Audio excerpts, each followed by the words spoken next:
Nang mga sandali yun, abala si Tom sa kanyang mga kliyente. Tapos nakausap niya sa kanyang opisina. Mga sikat na celebrity ang kanyang mga endorser ng kanyang mga produkto. Pabango, yun ang kanyang pinagkakabalahan. Bagay na hindi naintindihan ni Ruel. Nang mga sandali yun, mabilis na bumakasak ang dalawang balikat ni Ruel. Bagay na inisip niya, galit sa kanya si Tom nang matalik niyang kaibigan sa simula pa lang ng kailang pagkabata.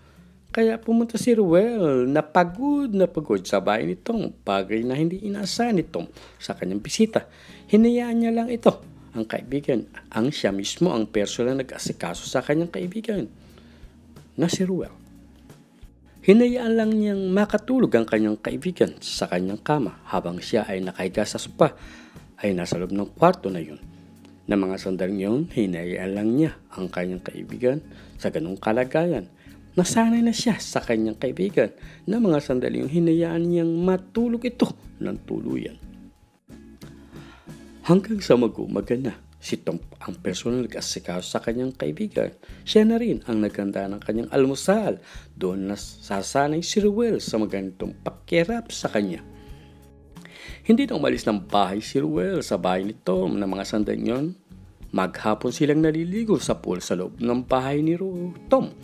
Yun dang masarap na buhay na dinaranas ni Ruel sa piling ni Tom. Palibasa ay magkaibigan ng dalawa. Kaya para silang magkapatid kung magturingan. Mga bagay na hindi nakita ni Ruel sa iba. Kahit ang kailang tanghalian ay si Tom na ang naghahanda. Ikinatutuwa naman ni Ruel ang mga bagay na hindi niya ginagawa sa kanyang bahay. Magtatakip silim na ang gabi nang biglang nagrang ang cellphone ni Ruel. Bagay na hindi niya inasahan. Tumutulog ang cellphone mo, sabi ni Tom. Hayaan mo na, wala ako sa mga tawag niya. Baka mahalaga yan, sagutin mo na. Napilitan na rin si Ruel na sagutin niya ang cellphone to. Hello? Sabi ni Ruel. Saan ka? Sabi sa kabilang linya. Bakit? Sino ba to? Sabi ni Ruel. Si Rosana, sabi sa kabilang linya. Bakit? May mahalaga tayong pag-usapan. Ano yun? Magkita tayo. Hello? Hello? Biglang nawala ang linya. Na mga sandali yun, pinagmasdan ni Tom si Ruel. Pero ng mga sandali yun, hindi muna kumipo si Tom. Sa nag-reaction ni Ruel habang binababa niya ang cellphone bagay na kinabigla niya. Sige, umalis ka na at pakapagalit ng kanang direktor mo pag nahuli ka sa iyong shooting. Huwag silang mag-alala. Sa oras sumikat ako naman ang hihintayin nila. Ikaw talaga, puro ka kalokohan ang iniisip mo. Hindi nga, gagawin ko yun sa oras sumikat ako. Sige, pag sikat ka na, tsaka mo na gawin ang lahat ng mga bagay na gusto mo. Ikaw naman. Hindi mo na mabiro.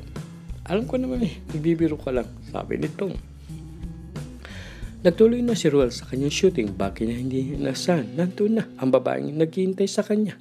Nakausap niya sa cellphone kanina lang. Pwedeng mag-usap tayo, sabi ng babae sa kanya. Bakit? Ano bang tinawag mo sa cellphone? Nasisiguro mo ba na ako ang may obligasyon niya sa'yo? Sabi ni Ruel sa kanya. Hindi na ako dinatnan nitong weekend, sabi ni Rosana. Paano nangyari yun? Anong paano? Ikaw lang ang kasama ko sa disco. Magdamag sayo sa disco, sabi ni Rosana. Ang mahirap sa'yo, matapos kang malasing, nakalimutan mo na ang lahat ng obligasyon sa akin. Napapuntungin niya si Ruel sa narinig niya sa kanyang part sa pelikula. Hindi ko alam ang pinagsasabi mo sa akin at nagugulan ako sa mga sinasabi mo sa akin. Yun lang at tumalikod na si Ruel sa kanyang kaharap na babae, bagay na kinabiglaan niya. Ganun pa man, hinanda ni Ruel ang kanyang sarili. Sasasapitin niya sa oras na totoo nga ang lahat ng paratang ng babae sa kanya. Sandaling naupo sa isang sulok si Ruel para mag-concentrate sa kanyang role na gagampanan, pero ang kanyang isip ay nasa malayo at wala sa trabaho niya. Bagay na lalong nagalit ang direktor sa kanya. Nang mga sandaling yun, napamaang ang babae sa tinura ni Ruel sa harap ng kanilang trabaho. Nagulat ang lahat nang biglang umalis na walang paalam si Ruel sa kanilang shooting. Natagpuan na lang niya ang kanyang sarili sa Manila Bay. Bagay na kahit siya ay nagtataka kung bakit nakarating siya doon. Pero hindi mahalaga sa kanya ang yun. Ang iniisip niya kung paano nagkaroon siya ng ugnayan sa babae na kahit minsan ay hindi niya minahal. Yun ang nagpagulo sa kanyang isip. Muli siyang naglakad-lakad hanggang abutin na siya ng hating gabi. Nakatulugan niya ang pagkakaupo sa park bench na nasa tabing dagat sa Manila Bay.